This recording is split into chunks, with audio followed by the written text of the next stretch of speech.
أشهد أن لا إله إلا الله وحده لا شريك له وأشهد أن محمدا عبده ورسوله أما بعد فأعوذ بالله من الشيطان الرجيم بسم الله الرحمن الرحيم. Respected viewers, Assalamu alaikum wa rahmatullahi wa barakatuhu. My name is Asif Parvez from London, UK, and this is my program number 8. And as you already know, the theme of my programs are Holy Quran and science. So in my previous program, I introduced the 4 fundamental forces. In this program and in the next program, I will go into a little bit more detail about gravitational force. In this program, I will describe what are the laws of gravity, range of gravity, which I have mentioned a little bit before, and what will be life without gravity. First of all, I turn towards the Holy Quran. A'udhu billahi minash shaitanir rajim. Bismillahir rahmanir rahim. Allahullazi rafas samawati bighairi amadin tarawnaha summa stawa alal arshi wa sakhkhara ash-shamsa wal qamar kullun yajri li ajalin musamma yudabbirul amra yufassilul ayati la'allakum biliqa'i rabbikum tuqinun. And its translation is, Allah is He who raised up the heavens without any pillars that you can see. Then He settled Himself for the throne, and He pressed the sun and the moon into service. Each pursues its course until an appointed term. He regulates it all. He clearly explains the signs that you may have a firm belief in the meeting with your Lord. Surah Ar-Ra'd, verse number 3. So what are the key points mentioned in this verse? Allah Ta'ala says that He has created this universe without any pillars. Second point, Allah Ta'ala says, sun and moon, He has put these into the service of the mankind. Again, I will be making program about sun and moon and how they are serving mankind. And life could not be without sun or moon.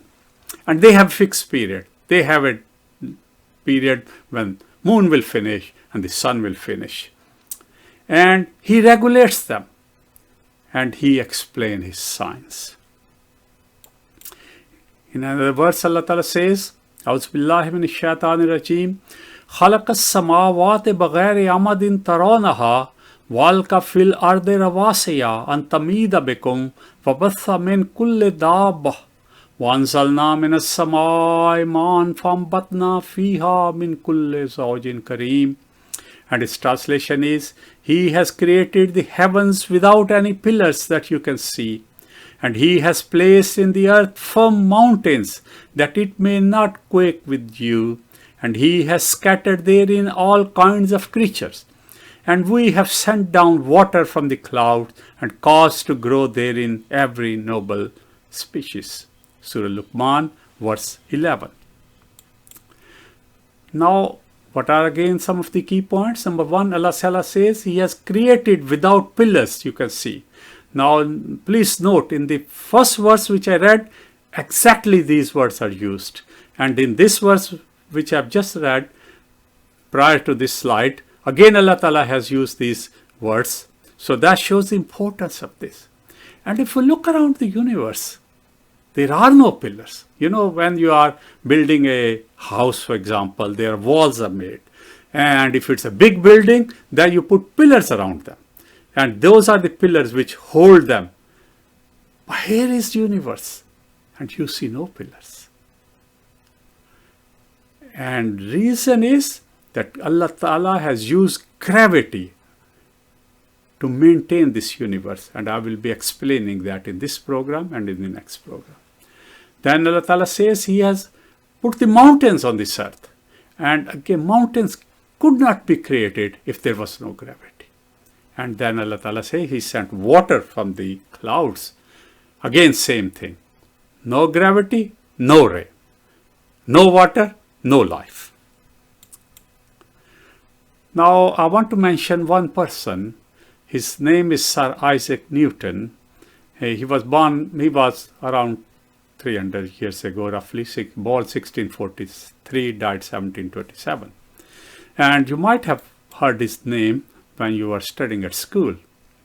And his story goes like this, that one day, Newton was sitting under an apple tree, and an apple fell down. And he picked that apple. He started thinking, why the apple has fallen down? If it was probably me or another person, he would have taken the apple, eaten it, and get on with his job. But that's the difference between a scientist and a normal human person. As a scientist, he must have seen this apple falling all the time. But then he started thinking, why? And he did a lot of research, and he has written a very important book in which he explains this gravity. So he started asking the question, why the apple has fallen down? And he realized that it was the gravity. So the next question came to his mind, what is gravity then? And he's worked out, because he was a mathematician as well, that all things on this earth, they attract each other. Like when two people are sitting, the only reason they are sitting normally because they are attracting each other. Similarly, with the universe, gravity is there, which is the attractive force. And what is the weight? As I mentioned before, weight is mass multiplied by the gravity. And Newton, he formulated three important laws of which we call the laws of motion. And you must have studied them when you were in school. I certainly studied it more than 50 years ago when I was studying at Talimul Islam High School, Rabwa. Briefly, what are the laws? First law says, if you move something, it will carry on moving unless there is some resistance. So in this swing, when the children go on this swing, you just push them, it keeps moving. But because there is a resistance of air and resistance of air, it slowly slows down, and you have to give it another push. And second law is about acceleration, and its law is the force is equal to mass multiplied by acceleration. So when you drive a fast car, it accelerates it. And the third law shown in this cartoon is, for every action there is a reaction. This cartoon is pulling the donkey, and donkey is pushing backwards. Now these three laws, which are made by God.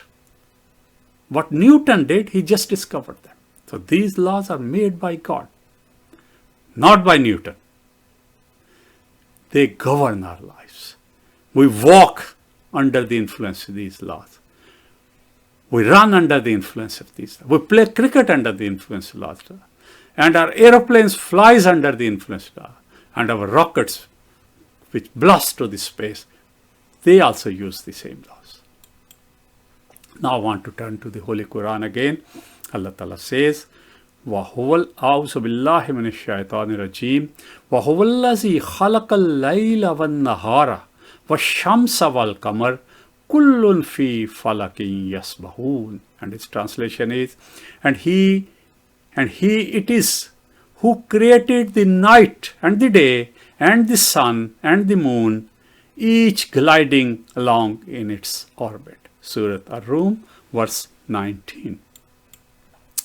Now what are the key points? Allah Ta'ala says, I have created night, I have created day, I have created sun, I have created moon. And the most remarkable statement is, everything is gliding in their orbit. So every terrestrial body which Allah created, like sun, like moon, like earth, like stars, like galaxies, they are all gliding in their orbit. So I watched the other day a program in which some ill-informed person was saying to his students that Earth is not moving at all. And that's not true at all. If Earth was not gliding in its own path, the sun would have sucked it and we have all burned to death. So what Allah Ta'ala said, that this is such a remarkable statement made, that No human being at the time of the Holy Prophet could even think about that. And this discovery have made in last few centuries that everything in this universe is gliding around the sun. It's going round and round. The sun, so moon is going round the earth. Earth is going round the sun.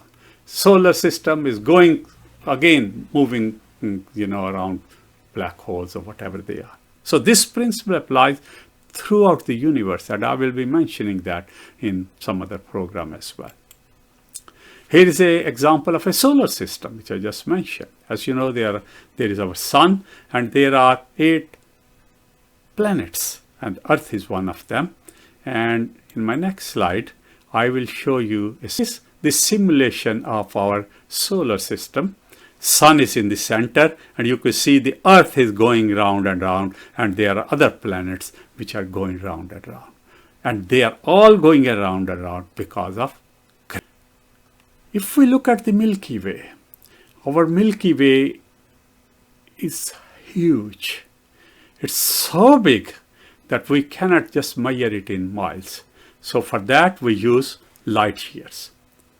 You know, the light travels 186,000 miles per second. So light year is that how much distance the light travels in 1 year. So it's huge. And still our Milky Way is in millions of light years. And all that is held together by the gravity. And this is the photograph of our universe, which has this simulation which I am showing you is scientists think how the universe evolved. Now, obviously we were not there when universe was going through its evolution, because as I mentioned before, universe started 13.7 billion years ago. But this is a technique which is used by scientists. We call it a simulation. And what they do, they write very complex programs and they put it in a computer. And they run these very, very powerful computers. And then that computer generates that image which you are seeing in this picture. And this photograph or this shot or this video is showing you how the universe was created. And as you could see from this video, there are clouds of dust which converted into galaxies. And there are, as I said, billions upon billions of galaxies in the universe which God created. And then God created stars. And then those stars exploded. And result was that the new elements were created. Now I shall be making programs explaining how different elements Allah Ta'ala has produced, although I have mentioned in my program number 1. And where is the maximum gravity? The maximum gravity, as probably I mentioned before as well, is in black holes. And this lady, Andrea Ghez, she has been awarded Nobel Prize this year. She has done so much. She spent all of her life researching about these black holes. And as I said, I will be making a program because this is a wonderful creation of Allah Ta'ala. Now, if we go, say, a couple of 100 miles above the Earth, there is no gravity. So this picture which I'm showing you, see this gentleman, this astronaut, he's inside the, what we call that International Space Station. So they are wearing just normal clothes. But notice, he's upside down and he is reading the book. Because when you are in space, because you have no weight, so it doesn't matter whether you're standing or you're upside down or whichever position you are, because you have no weight, so you don't realize any issue with that. So in summary, what are the effects of gravity? Number 1, it keeps heaven and earth in their orbits, as Allah Ta'ala has said in the Holy Quran, and I mentioned it before. It maintains the lifestyle. And there are laws of motion which Allah Ta'ala have created. and Newton discovered them, which control this universe through gravity. And the gravity, its strength varies from sun, from planets and moon. So wherever you go, its gravity is different. And it maintains the atom. And it maintains, in a bigger picture, the whole universe. In one sentence, I can say, no gravity, no life. So how Allah Ta'ala has created gravitational force? This is a very important question, and scientists have been thinking and pondering about this. And there is a famous scientist called Albert Einstein. He has presented a theory. So I shall be talking about that theory in my next program, in program number 9. Thank you very much for listening to me. Jazakallah khair. Wa akhiru da'wana. Alhamdulillahi Rabbil Alameen.